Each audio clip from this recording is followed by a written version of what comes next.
Saya Kalaksati Tamiang, Menteri CCPMSD, menyampaikan informasi bahwasanya di Kabupaten Kota Tamiang kita terjadi banjir secara masif dari 12 kecamatan dan putus total serta akses untuk logistik kita tidak ada lagi di sini.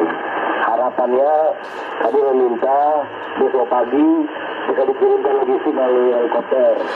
Kalau di Kasat, Pak, untuk lintang utaranya 4 derajat 15 menit 56 detik lintang utara. Untuk lintang timurnya 90 derajat 4 menit 6 detik untuk lintang timurnya. Harapannya di wilayah Kabupaten Tamiang satu-satunya akses yang bisa komunikasi adalah radio ini.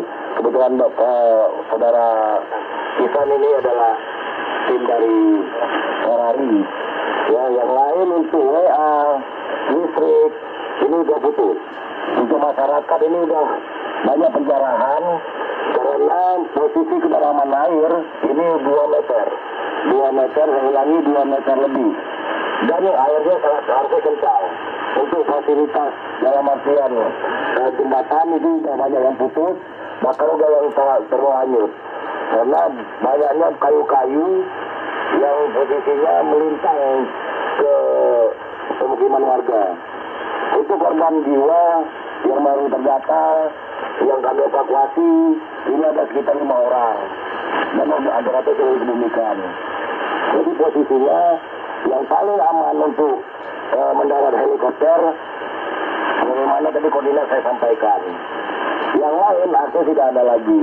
Kalau memang mau masuk dari Semadam, itu ada 3 titik yang terputus. Sementara alat berat tidak bisa kita bawa ke sana untuk mengevakuasinya. Harapannya dengan menggunakan heli, Pak. Karena dari Kota Langsa kita berat-berat, tapi mereka juga sebenam. Sampai sekarang anggota saya yang mengambil cadangan beras di Bulog 100 ton untuk Kabupaten Tamiang tidak kembali-kembali. Sudah 2 hari. Kalau besok tidak ada bantuan makanan, nah ini bakal terjadi banyak kelaparan di Kabupaten Tamiang.